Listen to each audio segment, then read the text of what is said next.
Nouvelle crise politique au Royaume-Uni. L'accord sur le Brexit a été rejeté par les députés et un vote de défiance organisé. Pour comprendre et analyser la situation, direction Londres avec notre correspondant sur place. Bonjour Alexandre. Bonjour Olivier.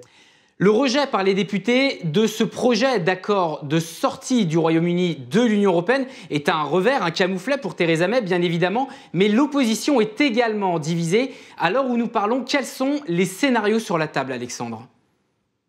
Alors potentiellement tous, Olivier, sans qu'aucun ne prenne réellement l'ascendant sur les autres, faute de majorité claire à la Chambre des communes. Et c'est bien là le problème. Si Theresa May a pu pousser le bouchon aussi loin avant de voir mardi soir sa solution massivement rejetée par les députés, c'est aussi parce qu'aucune alternative n'émerge réellement pour proposer mieux. Ni une autre forme d'accord avec Bruxelles, à la canadienne ou à la norvégienne, ni un second référendum n'a le soutien d'une majorité de députés. Le plus probable pour l'instant, c'est donc qu'elle essaye paradoxalement d'améliorer l'accord de novembre, d'abord en discutant avec les autres partis, ensuite en reprenant les pourparlers avec Bruxelles. Soit elle parvient à avancer, et à ce moment-là, elle réussit à garder la main, soit elle la perd, probablement en début de semaine prochaine, quand elle revient devant les députés pour leur présenter un plan B qu'ils pourront alors amender. Derrière le rejet de ce projet d'accord sur le Brexit se cache également une bataille politique entre d'un côté Theresa May et le principal opposant travailliste Jeremy Corbyn. Tous deux se sont exprimés à la Chambre des communes dans une ambiance, il faut le dire, survoltée. On les écoute. The second reassurance is to the British people who voted to leave the European Union in the referendum 2.5 years ago. I became Prime Minister immediately after that referendum. I believe it's my duty to deliver on their instruction, and I intend to do so. Thank you, Mr. Speaker. The result of tonight's vote is the greatest defeat for a government since the 1920s in this House. This is a catastrophic defeat for this government. On vient donc d'entendre les deux principaux leaders politiques britanniques. En ce qui concerne tout d'abord Theresa May, peut-elle non seulement se maintenir, mais continuer de peser sur le plan politique, Alexandre ? Alors, se maintenir, oui. Peser, c'est beaucoup moins sûr. Elle devrait pouvoir se maintenir, oui, à son poste, malgré la motion de défiance déposée contre elle par Jeremy Corbyn, dans la mesure où les députés conservateurs et leurs alliés unionistes nord-irlandais du DUP devraient faire bloc derrière elle pour conserver le pouvoir. Et en plus, elle est intouchable pour 1 an dans son propre camp, depuis que les hard brexiteurs du Parti conservateur, c'était le mois dernier, ont échoué à la renverser. Quant à savoir si elle peut encore peser, alors là, tout dépendra de la manière dont se calera dans les jours qui viennent le rapport de force avec le Parlement. Après la claque que vient de subir le projet de Brexit qu'elle défendait, les députés vont évidemment tout faire pour reprendre la main, ou en tout cas tenter de reprendre la main sur la suite des opérations, au risque de laisser le gouvernement sur le bord de la route. De l'autre côté de l'échiquier politique, Jeremy Corbyn peut-il apparaître comme le grand vainqueur de ce qui semble être un chaos politique généralisé ?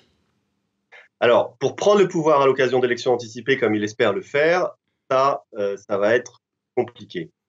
Pour se poser en sauveur de la nation qui l'aiderait à sortir de l'ornière, en revanche, ça reste tout à fait possible. Il pourrait jouer un rôle dans l'accouchement au forceps d'un accord amélioré, même s'il n'est pas dit que les discussions transpartisanes que Theresa May souhaite désormais engager se passent au niveau des chefs de parti, autrement dit entre elle et lui.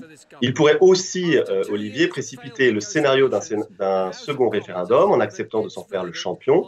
Il y rechigne aujourd'hui parce qu'il a peur de s'aligner les 37% d'électeurs travaillistes qui ont voté Brexit au référendum de juin 2016. Mais la pression pesant sur ses épaules devrait s'accroître dès demain, jeudi, s'il échoue ce soir à faire tomber le gouvernement.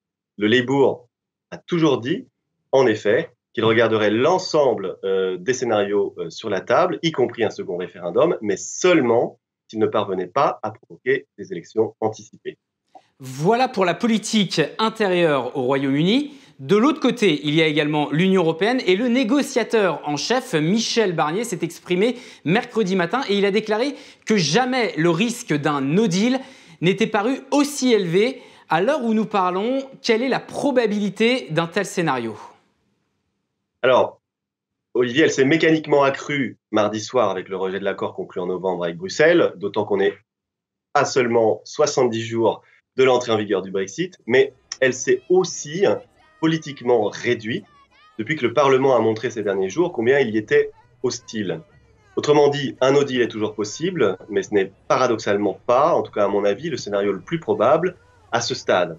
Certains députés ont voulu faire pression pour rendre une telle issue illégale, ou en tout cas obliger le gouvernement à exclure cette solution du champ des possibles, mais il est peu probable que Theresa May accepte de se priver d'un épouvantail aussi efficace pour convaincre les députés d'accepter un accord, fût-il amélioré.